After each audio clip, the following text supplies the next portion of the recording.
태원약에 관한 말씀을 여러분들과 좀 나누고 싶었는데 그 말씀을 그냥 신학적으로 여러분들에게 전달을 드리면 그것도 설교가 되기는 하겠지만, 실제적으로 여러분들과 나누고 싶은 그런 부분들을 준비하려다 보니까 이제 좀 연구하는 시간이 좀 많이 걸리고, 또 제가 이렇게 뭔가 마음이 와닿지 않아서 그 말씀을 나누지 않고 오늘 이 말씀을 여러분들과 좀 나누길 원합니다. 바로 며칠 전 새벽에 보신 그런 말씀과 본문이 같죠. 자, 이 말씀 속에 영적인 교훈들이 굉장히 많이 있습니다만은, 오늘 이 말씀 속에서는 오늘 나오는 이 인물과 사건들을 통해서 우리가 내리는 판단 그리고 순종, 여기에 좀 초점을 두고 우리의 삶과 신앙의 교훈을 얻고자 합니다.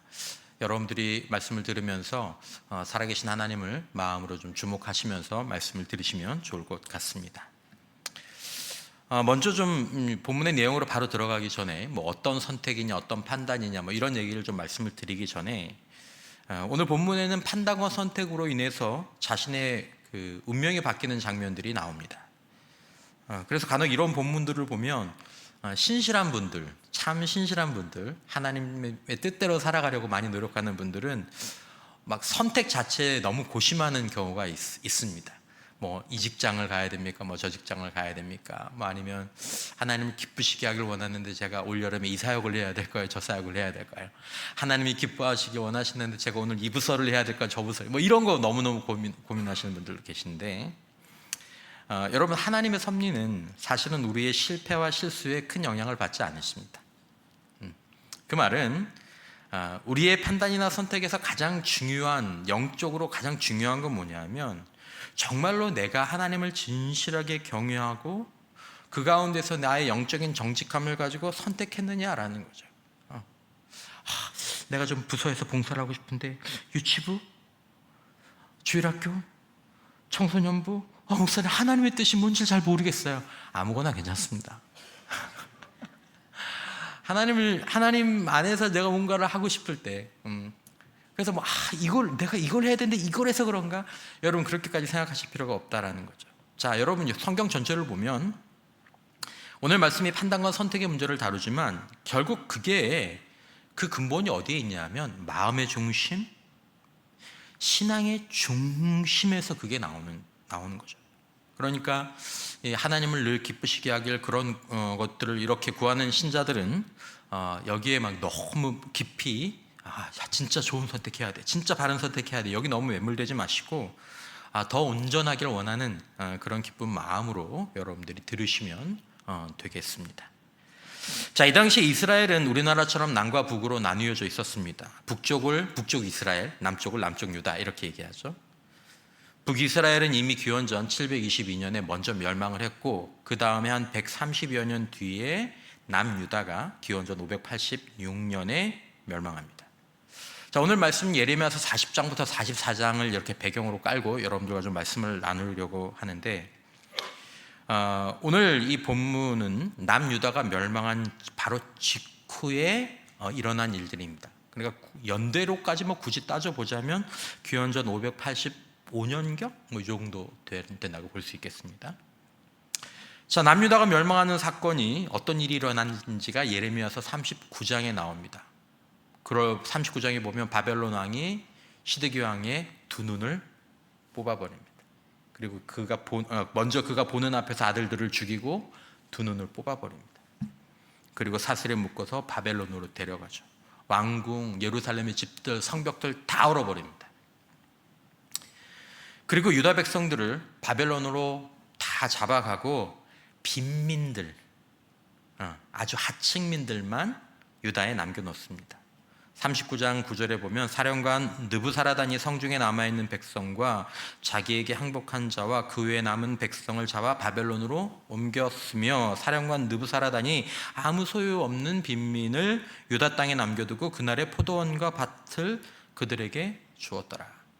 자, 이제 포도원과 밭을 주고 그 남아있는 사람들을 이렇게 통솔할 사람들이 필요하지 않습니까? 바벨론 왕은 이 땅을 다스릴 일종의 총독으로 사독의 손자, 사독이라는 사람의 손자, 아이감의 아들, 서기관 가문입니다. 하나님의 말씀을 맡은 그 가문의 사람 그다랴를 유다 총독으로 임명합니다. 왕의 가문이 아닙니다. 그다랴는 친바벨론 정책을 유지합니다. 9절에서 10절에 보면 사반의 손자 아이감의 아들 그다랴가 그들과 그들의 사람에게 맹세하여 이르되 뭐라고 합니까? 너희는 갈대아 사람 섬기기를 두려워하지 말고 이 땅에 살면서 바벨론 왕을 섬기라. 그리하면 너희에게 유익하리라. 보라, 나는 미스바에 살면서 우리에게로 오는 갈대아 사람을 섬기리니 라고 얘기를 합니다. 자, 이게 어떻게 보면 민족주의자들의 눈으로 보면은 좀 나쁘게 보일 수도 있죠. 나라를 멸망시킨 바벨론 왕을 섬기라고 하니까 그것 자체로 싫을 수는 있습니다. 하지만 이 그다랴가 옛날에 우리나라가 이제 일본의 압제를 당했던 그런 경험들이 있기 때문에 그때 친일파 인사들과는 좀 다르다라고 볼 수 있습니다. 그다랴는 자신의 사적인 욕심이나 안위를 위해서가 아니라 백성의 유익을 위해서 바벨론 왕을 섬기라고 하는 것입니다. 그리고 자기도 그렇게 섬기죠. 그리고 또한 이 그다랴는 예레미야와 좀 연관이 있습니다. 예레미야서 39장 13절에 보면 사령관이 예레미야를 누구의 집에 보내냐면 그다랴의 집에 보내죠. 14절에 보면 사람을 보내 예레미야를 감옥들에서 데리고 사반의 손자 아이감의 아들 그다랴에게 넘겨서 그의 집으로 데려가게 하며 그가 백성 가운데 사니라. 그러니까 그다랴가 누구랑 같이 살았습니까? 예레미야랑 같이 살았죠. 예레미야가 분명히 하나님의 말씀과 뜻에 대해서 얘기했을 겁니다. 그 영향도 그다랴가 받았을 것으로 보입니다. 자, 그다랴가 유다 총독이 되니까 그다랴가 유다 총독이 되었다라는 얘기를 듣고 그 당시 남아있는 사람들 가운데 유력한 사람들이나 인근 민족 가운데 살던 유다 사람들이 그를 찾아와서 그를 중심으로 모이기 시작합니다. 굉장히 분위기가 좋죠. 굉장히 좋아져 있습니다. 그런데 갑자기 우리가 보는 이 유다 총독 그다랴가 살해당하는 사건이 발생합니다. 41장 1절에서 3절. 일곱째 달에 왕의 종친 엘리사마의 손자요 느다냐의 아들로서 왕의 가문이에요. 왕의 종친이고 왕의 장관이 이스마엘이 10사람과 함께 미스바로 가서 아이감의 아들 그다랴에게 이르러 미스바에서 함께 떡을 먹다가 잔치를 하다가 그다냐의 아들 이스마엘과 그와 함께 있던 10사람이 일어나서 바벨론의 왕의 그 땅을 위임했던 사반의 손자 아이감의 아들 그다랴를 칼로 쳐 죽였고 이스마엘이 또 미스바에서 그다랴와 함께 했던 모두 유다 사람과 거기에 있는 갈대아 군사를 죽였더라 라고 얘기하죠. 범인은 왕족 이스마엘이었고 그의 배후에는 유다를 늘 괴롭히던 암몬 왕이 있었습니다. 자, 이것이 안타까운 이유는 암몬 왕이 이스라엘을 충동해서 그다랴를 죽이려고 하는 사전 정보가 그다랴에게 이미 전달되었기 때문입니다. 전달되었어요. 13절에 보면 가레의 아들 요하난과 들에 있던 모든 군 지휘관들이 미스바에 사는 그다랴에게 이르러 그에게 이르되 암몬 자손의 왕 바알리스가 내 생명을 빼앗으려 하여 느다냐의 아들 이스마엘을 보낸 줄 내가 아느냐 하되 아이감의 아들 그다랴가 뭐하지 아니한지라 믿지 아니한지라. 이스마엘이 그래서 지금 당신한테 와서 당신한테 협조하는 척, 당신을 도울 척, 당신을 순종한 척 하는 겁니다. 믿지 않으니까 그 대표되는 요하난이 따로 그다랴에게 조용히 가서 자기가 이스마엘을 제거하겠으니 그냥 허락만 해달라고 얘기합니다. 근데 허락하지 않죠. 15절 이하에 보면 가레의 아들 요하난이 미스바에서 그다랴에게 비밀이 말하여 이르되 청하노니 내가 가서 사람이 모르게 느다냐의 아들 이스마엘을 죽이게 하라. 어찌하여 그가 내 생명을 빼앗게 하여 내게 모인 모든 유다 사람을 흩어지게 하며 유다의 남은 자로 멸망을 당하게 하려 하니라. 그러나 아이감의 아들 그다랴가 가레의 아들 요하난에게 이르되 내가 이 일을 행하지 말 것이니라. 내가 이스마엘에 대하여 한 말은 진정이 아니니라 하니라. 그렇게 하지 말라. 네가 하는 말 그거 진짜 아니다. 너 거짓말하는 거다. 이렇게 얘기를 하는 거죠. 그러다 죽었어요. 여러분 그다랴의 판단을 생각해 봅니다. 그다랴는 하나님의 뜻대로 사실은 그 총독 역할을 감당할 만한 인물이었죠. 그리고 그다랴의 판단은 겉으로 보면 매우 선합니다. 그다랴는 요하난과 지휘관들이 이스마엘에 대해서 부정적인 얘기를 했지만 그럴 리 없다고 이스마엘을 믿어주었습니다. 소위 말하는 신뢰를 준 거죠. 사람을 믿어주는 게 나쁜 일은 아니죠. 우리가 모든 사람을 다 의심하면서 살 수는 없잖아요. 그래서도 안 되지 않습니까? 또 요하난이 조용히 와서 이스마엘을 죽이겠다라고 할 때 허락하지도 않았습니다. 야, 전쟁 상황도 아니고 그 사람이 나를 지금 죽이려고 하는 것도 아닌데 짐작이나 의욕만 가지고 누군가를 죽이는 것을 허락하지 않는 것은 하지 말라라고 얘기하는 것은 선한 일이죠. 그럼에도 불구하고 그들의 판단이 성경적으로 최선이었을까? 어떻게 해야 될까? 우리들에게는 이런 본문들을 읽을 때 이런 질문들이 나올 수 있습니다.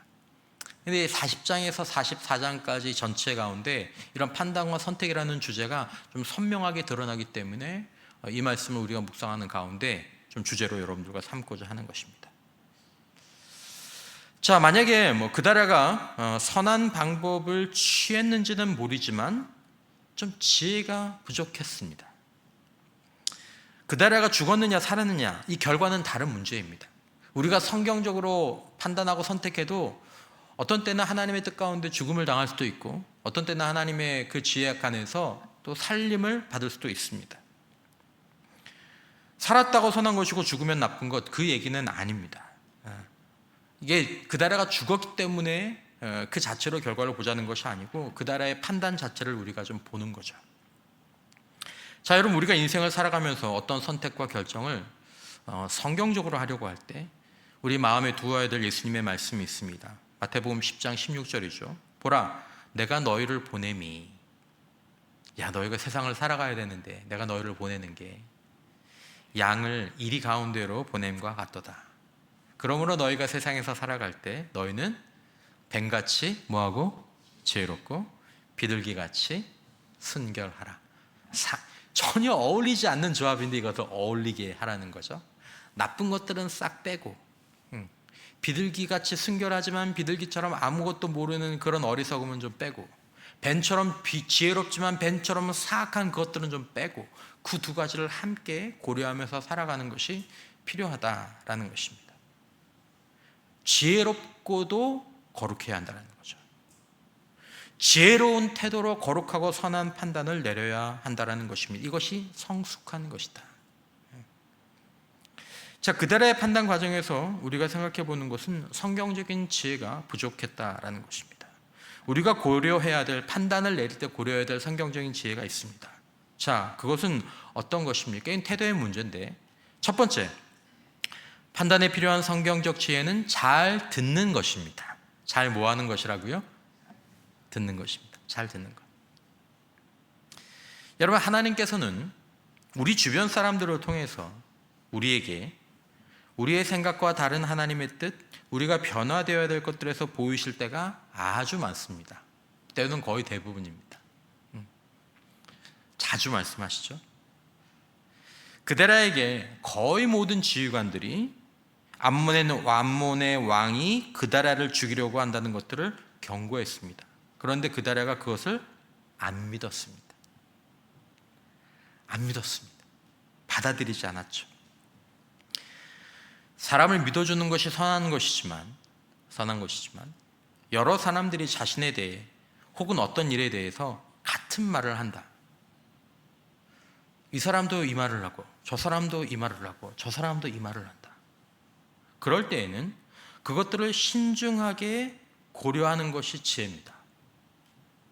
이 사람도 나한테 이 말을 하고 저 사람도 나한테 이 말을 하고 이 사람도 나한테 이 말을 하는데 그것들을 고려하지 않는 것은 지혜가 없는 어리석은 태도라는 것입니다. 특별한 경우를 제외하고 이 특별한 경우까지는 오늘 말씀을 드리진 않지만 한 사람이 아니라 여러 사람이 같은 말을 한다면 우리는 그것들을 중요하게 들어야 한다는 것이죠.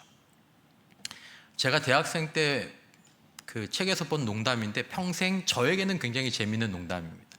어떤 사람들은 별로 재밌어 하진 않지만 무슨 농담이냐면 한 사람이 너를 말이라고 하면 무시해라. 야, 너 말이야 그러면 뭐 하라고요? 무시해. 두 사람이 너를 말이라고 하면 한번 돌아봐라. 나 말 아닌가? 세 사람이 너를 말이라고 하면 뭘 사라고요? 아, 나 말이구나. 나 안장을 사야 돼. 이렇게 하라는 거죠. 재밌는 말입니다. 저 같은 경우에는 우리 교육자들이나 우리 장로님들이 1차적인 동역자들이죠. 만약 교육자들이 한 사람도 아니고 두 사람, 세 사람이 목사님 이거는 이렇게 하시는 게 좋을 것 같습니다. 장로님들이 한 세네 분, 네다섯 분이 목사님 이건 이렇게 하시는 게 좋을 것 같습니다. 이건 이런 것입니다. 그러면 들어야 되는 거의 인간인 나를 뭐라고 얘기해도 말이라고 하더라고요. 여러분들 주변에 있는 아내나 남편, 자녀들 매우 중요한 조언자들입니다. 남편에게 아내도 얘기하고 큰아들도 얘기하고 작은 딸도 얘기하고 뭐 친척들도 얘기하고 그럼 들으셔야 합니다. 내가 그거예요. 나 성격 괜찮은데 여보 당신 성격 안 좋아요. 아빠 성격 안 좋아. 형님 죄송하지만 형님 성격 별로 안 좋으십니다. 그러면 난 성격 안 좋구나. 나는 화를 잘 내는구나. 나는 마음이 좁구나. 내가 입이 거칠구나. 내 재정생활을 바꿔야 하는구나. 이거 나쁜 습관이구나. 내가 덕이 안 되는구나. 인정해야 된다는 거죠. 그래야 변화가 있죠. 거기에 하나님의 인도하심이 있습니다. 여러분, 여러 사람이 하는 얘기를 만약에 무시하면 그 대가를 치르게 됩니다. 반드시. 여러 사람이 같은 얘기를 하는데 그 얘기를 계속 무시하면 대가를 치르게 됩니다. 그래서 사람의 말에 귀가 얇으란 얘기가 아니라 다른 사람들이 내 판단이나 내 결정에 대해서 하는 얘기를 특별히 여러분들을 사랑하는 사람들이 하는 얘기는 주의 깊게 들어야 되는데 때로 젊거나 때로는 교만하면 어리석으면 그 얘기를 잘 못 듣죠. 여러 사람이 같은 얘기를 한다면 비슷한 얘기를 자꾸 듣는다면 신중하게 하나님 앞에서 돌아보아야 합니다. 성경적인 지혜를 가지고 판단하는 방법이죠. 두 번째는 자기를 부인하고 자기가 변화되어야 한다라는 마음의 가짐을 평소에 잘 가지고 있는 것이 성경적인 지혜입니다. 나를 부인하고 나는 좀 바뀌어야 될 부분들이 있을 거야. 내가 좀 바뀌어야 될 부분들이 있을 거야. 내가 나를 부인한다는 말이 무슨 말이죠? 내가 좀 기분이 나빠도 내가 좀 들어야 될 말이 분명히 있을 거야. 이 마음, 여러분 얼마나 귀한 마음인지 모릅니다. 성경적으로 지혜로운 선택과 판단을 하려면 반드시 이 마음을 가지고 있어야 합니다. 그러니까 평소에 잘 듣고 유연한 태도를 가진 사람이 되라는 것입니다. 얘기하면 그래? 그것도 그렇게 생각해 볼 수도 있겠네. 한번 생각해 봐야 되겠네. 자, 그다라는 자기 생각이나 자기 주장이 굉장히 강한 사람이었습니다. 선했는데 자기 주장, 자기 생각이 굉장히 강했어요. 그러니까 안 듣는 거예요. 바꾸질 않는 거예요. 자기가 옳다 이런 생각을 가진 사람들은 대부분 귀를 닫고 입을 엽니다.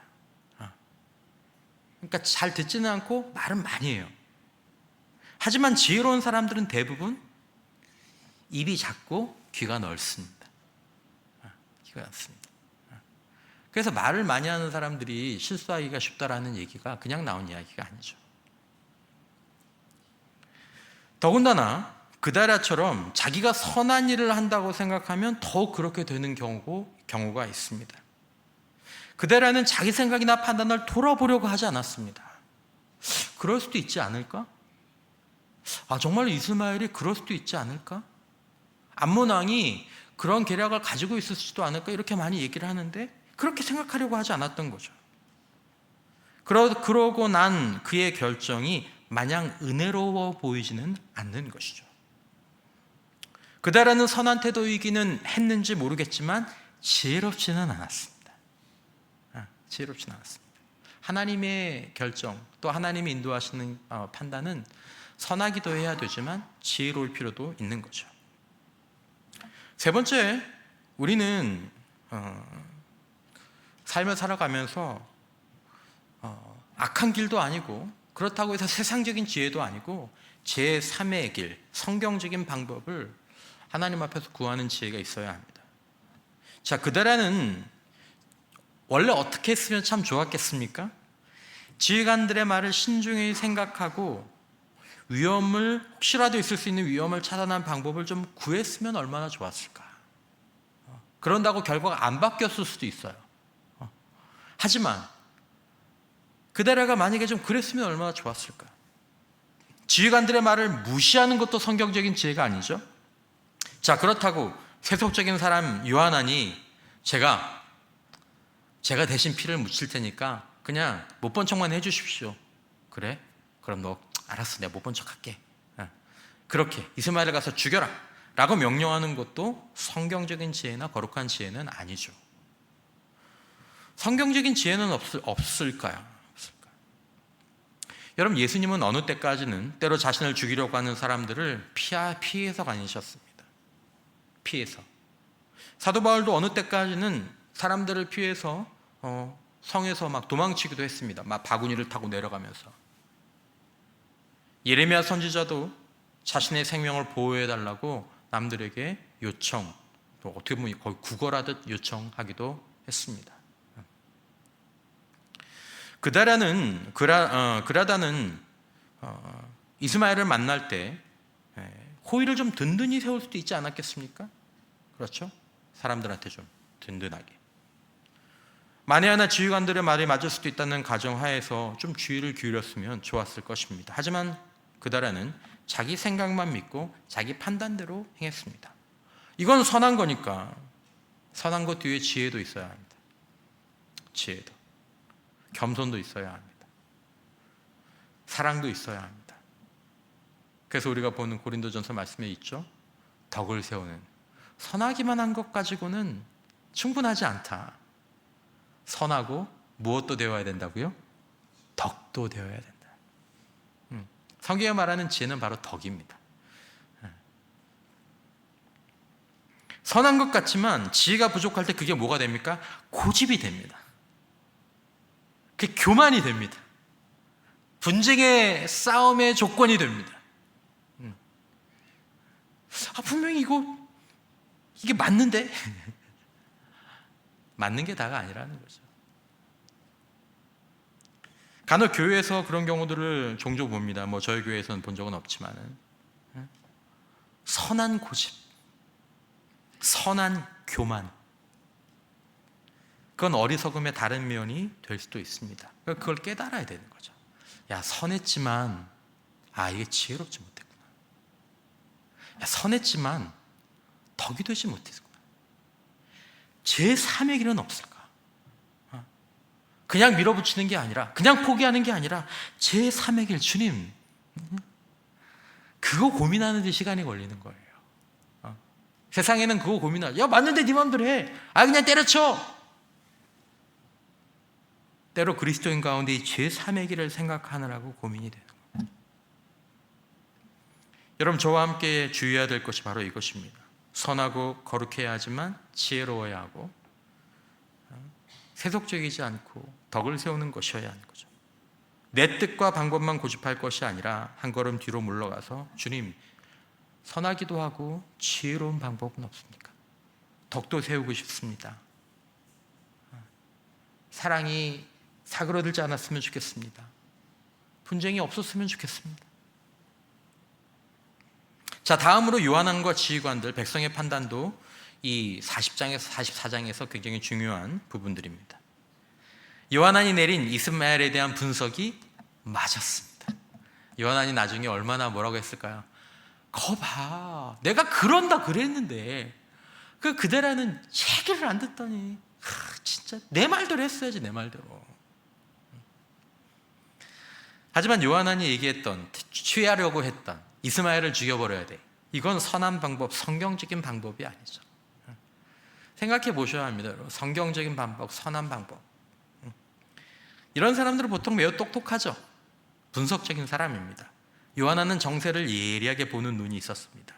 그런데 요한안에게서 이렇게 잠재되어 있던 위험은 뭐냐면, 그는 1차적으로 하나님의 뜻이 무엇인가에 따라서 선택하는 유형이 아니었다라는 것입니다. 이게 밑에 깔려 있는 거죠. 여러분, 이게 굉장히 중요합니다. 신앙생활을 오래 해도 경향이 하나님의 뜻이 무엇인지를 먼저 생각하지 않고 자기 뜻이 먼저 올라오는 경우가 있는데, 여러분 정말 우리가 하나님의 복된 인도하심을 받으려면 이게 언젠가는 뒤집어져야 됩니다. 근데 이건 십자가를 통과해야 되는 거죠, 사실은. 세상적으로는 똑똑하지만 영적으로는 어리석은 유형이라고 판단할 수 있습니다. 왜냐하면 자기 생각 똑똑해서 그래요. 근데 헛똑똑이죠, 헛똑똑. 그러니까 이제 본인의 인생도 괴롭고, 그런 사람이 지도자가 되거나 가장으로 있거나 또 뭐 여기 리더십을 집에서 갖게 되면 계속 힘들어지죠.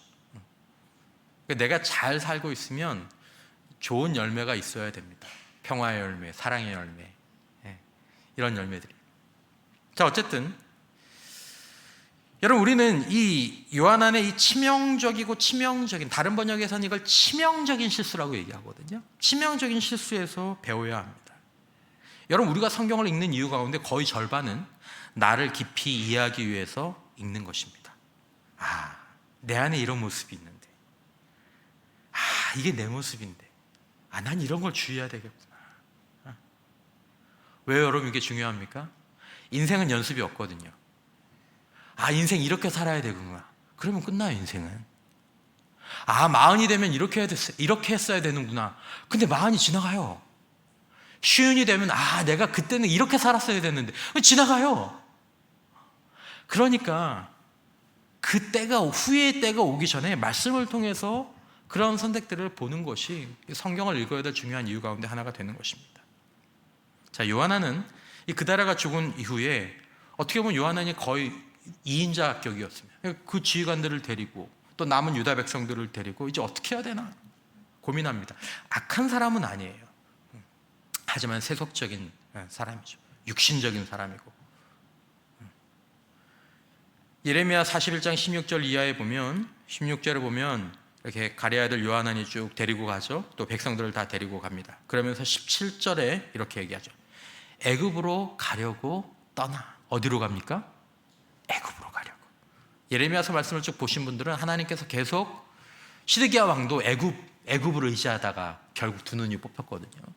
하나님이 애굽 의지하지 말라 그러셨는데, 베들레헴 근처에는 게롯 김함에 머물렀으니 이는 그다냐의 아들 이스마엘이 바벨론의 왕이 그 땅을 위임한 아이감의 아들 그다라를 죽였으므로 그들이 갈대아 사람을 두려워함이었더라. 새벽에도 말씀드렸지만 생각을 하는 거예요. 우리로 옛날에 얘기를 하면 일본이 세운 총독을 죽였잖아요. 일본 사람들도 죽였고. 그러면 지금 막 이스라엘을 보복하는 것처럼 보복 공격을 하지 않을까, 그런 생각을 한 거죠. 하나님이 무슨 말을 하셨는지는 별로 중요하지 않아요. 내가 보기에는 이렇게 될 것 같아. 그러니까 바벨론으로 돌아가면 다 죽어.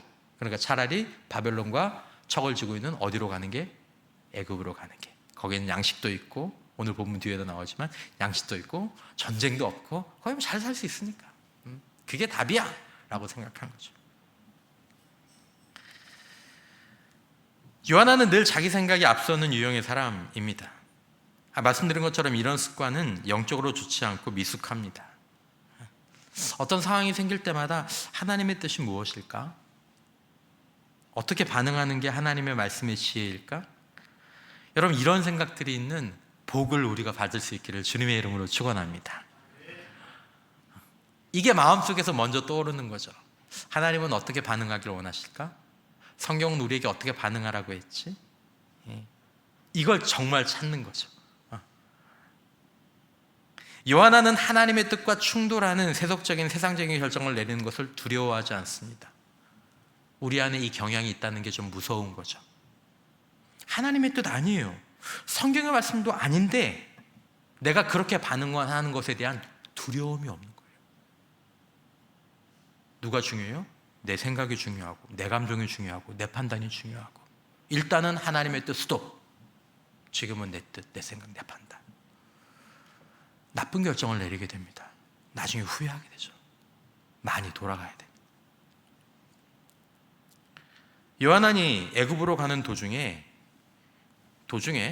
예레미야에게 와서 기도를 요청합니다. 이게 아주 재미있는 대목이죠.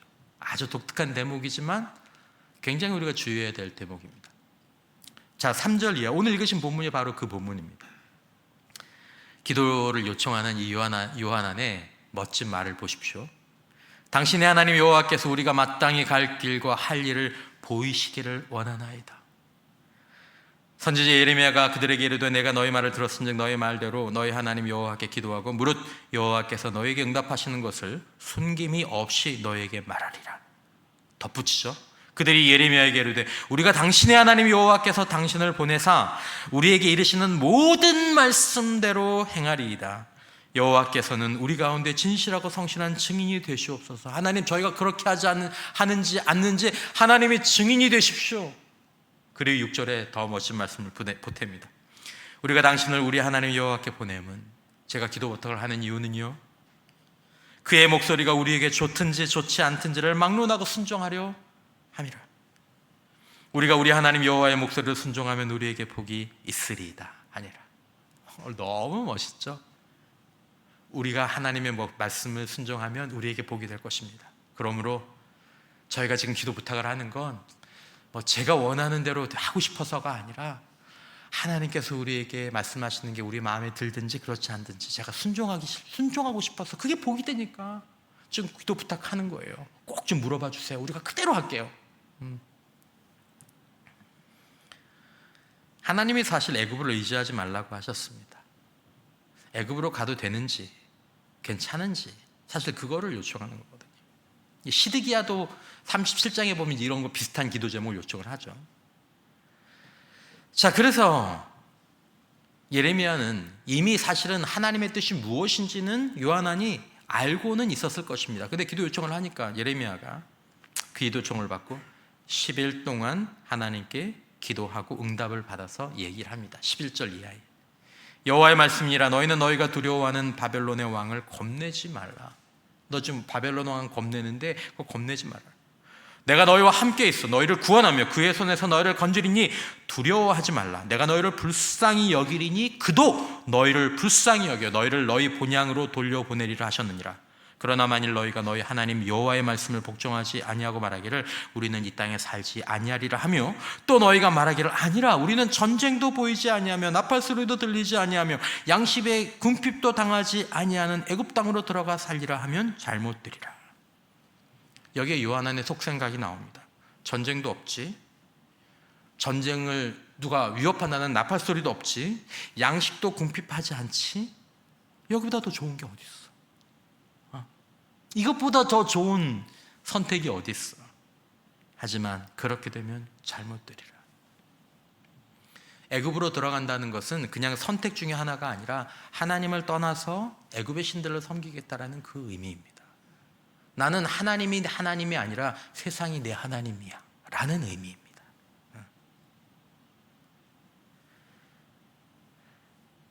요한안과 백성들이 분명히 뭐라고 얘기했습니까? 네, 좋든지 좋지 않든지 뭐 하겠다고요? 순종하겠습니다 라고 말했습니다. 그럼 이제 어떻게 할 것 같습니까? 저희는 이렇게 하려고 했는데 그게 하나님의 뜻이군요. 저희 마음에는 그래도 될까 싶지만 그래도 여호와의 말씀에 순종하는 것이 우리에게 복이 되니까 저희가 이 땅에 머물겠습니다 라고 해야 되는데 43장 1절 이하에 보면 예레미야가 모든 백성에게 그들의 하나님 여호와의 말씀 곧 그들의 하나님 여호와께서 자기를 보내서 그들에게 이르시는 이 모든 말씀을 말하기를 마치니, 자, 호사의 아들 아사랴와 가랴의 아들 요하난과 모든 오만한 자가 예레미야에게 말하기를 내가 무엇을 말한도다? 거짓을 말하라. 거짓말하지 마. 우리 하나님 여호와께서 너희는 애굽에서 살려고 그리로 가지 말라고 너를 보내어 말하게 하지 아니하셨느니라. 이는 네리야 아들 바룩이 너를 부추겨서 우리를 대적하여 갈대아 사람의 손에 넘겨 죽이며 바벨론으로 붙잡아 가게 하려 함이라. 끝까지 정치적으로 사고를 합니다. 그렇게 할 거면 왜 하나님의 뜻을 묻습니까? 하나님은 42장 마지막 절에 보면 또 예레미야는 하나님의 영광을 받던 예레미야는 요한안과 지휘관들이 처음부터 하나님의 뜻에 온전히 자기를 부인할 생각이 없었다는 것을 말씀하십니다. 처음부터 없었다. 19절 이하에 보면 유다의 남은 자들아 여호와께서 너희를 두고 하신 말씀에 너희는 애굽으로 가지 말라 하셨고 나도 오늘 너희에게 견고한 것을 너희는 분명히 알라. 너희가 나를 너희 하나님 여호와께 보내며 이르기를 우리를 위하여 우리 하나님 여호와께 기도하고 우리 하나님 여호와께서 말씀하신 대로 우리에게 전하라. 우리가 그대로 행하리라 하여 너희 마음을 속였느니라. 너희 하나님 여호와께서 나를 보내사 너희에게 명하신 말씀을 내가 오늘 너희에게 전하였어도 너희가 너희 하나님 여호와의 목소리를 도무지 순종하지 아니하였은즉 너희가 가서 머물려고 하는 곳에서 이미 결정이 났다는 거죠. 칼과 기근과 전염병에 죽을 줄 분명히 알지니라. 그래도 못 돌이킵니다. 그래도 안 돌이킵니다. 여러분, 삶의 중요한 순간에 명백한 하나님의 뜻에 귀를 막고 하나님을 떠나는 선택, 세상을 나의 하나님으로 나의 신으로 섬기는 그 선택을 하게 되면 우리는 그 선택의 나쁜 열매를 먹어야 합니다. 여러분, 우리 이 말씀들을 통해서 우리가 구하고 내리는 판단이 이게 다 지혜롭고 다 최고의 판단이고 다 내 인생을 유익하게 하는 것이라는 생각을 내려놓아야 한다는 것을 깨닫습니다. 이걸 좀 내려놓고, 여러분, 우리는 귀한 말씀들을 기억합니다. 잠언 3장 5절 6절 너는 마음을 다하여 여호와를 신뢰하고, 여호와를 신뢰할 뿐만 아니라 내 명철을 뭐하지 말라? 의지하지 말라. 내 명철을 의지하지 않아야 누구를 신뢰할 수 있습니까? 여호와를 신뢰할 수 있다. 여호와를 신뢰하고 싶다고 신뢰한다고 말을 하면서 내 명철을 포기하지 않아요. 결국은 자기 명철대로 하는 거예요. 자기 생각대로. 너는 범사의 그를 인정하라. 모든 일이잖아요. 자기가 맞는 일들에만 인정하려고 해요. 그리하면 내 길을 지도하시니라. 그래서 하나님의 인도하심을 못 받는 거예요. 결정적일 때 틀어버리고 복의 그릇을 깨버리고 고린도전서 1장 25절 하나님의 미련한 것이 사람보다 지혜 있다. 이 무슨 말입니까? 저거 하나님의 뜻이긴 한데 저거 미련해 보이는데 그게 지혜롭다라는 거죠. 하나님의 약한 것이 이거 너무 약한 건데 이러면 이거 안 될 것 같은데 사람보다 강하니라. 하나님이 우리보다 지혜 있으십니다. 하나님이 우리보다 강합니다. 근데 우리는 하나님의 뜻과 지혜에 대해서 우리의 뜻과 지혜보다 더 뒤로 놓는 경우가 있지 않느냐라는 거죠. 지금 그렇게 살고 계시지 않은 분들은 우리 안에 그런 경향이 있다는 것을 늘 마음속에 주의하고 살아야 한다는 것입니다. 여러분, 이것을 우리가 마음에 잘 간직하고 있지 않으면 중요한 순간에 하나님의 지도와 인도하심을 벗어나서 하나님이 가지 말라고 하신 곳으로 가게 될 것입니다. 앞에서 말씀드린 것처럼 요한왕과 백성들에게 있었던 그 경향은 이들에게만 있었던 얘기인가? 얘네들 왜 이래? 아니에요. 요한왕을 중심으로 한 하나님의 백성이 한 기도 요청은 우리의 기도 요청. 우리 그런 기도 많이 하잖아요. 하나님의 뜻을 알게 해주십시오. 그들이 들은 마음에 안 드는 응답은 우리의 기도 응답. 기분 나쁘게. 기도 응답 기분 나쁘. 여러분, 기도 응답 기분 나쁜 때 없으셨어요? 많습니다, 여러분. 기분 나쁜 기도 응답. 그러나 그들이 보인 반응까지 우리의 반응이 된다면 우리는 하나님의 복된 인도하심을 거절하고 스스로 가시밭길로 가는 선택을 하게 되는 것임을 이제는 좀 기억할 때가 됐다라는 거죠. 하나님의 명백한 뜻은 우리의 삶에서 여러 사람을 통해서 분명하게 제시됩니다. 여러분, 예레미야서 읽어보시죠. 다른 성경들도 다 마찬가지입니다. 똑같은 말을 계속 귀에 못이 박히도록 하십니다. 그래도 안 들어요. 그게 우리 자신의 내면이라는 것들을 겁내야 한다라는. 우리가 듣고자만 한다면 하나님은 몇 번이라도 확인해 주십니다. 여러분들의 인생 가운데에서 하나님의 뜻을 구하는 기도의 제목이 계십니까? 여러분들과 제가 원하기만 한다면 하나님은 몇 번이고 말씀해 주실 것입니다. 그걸 따라가면 됩니다.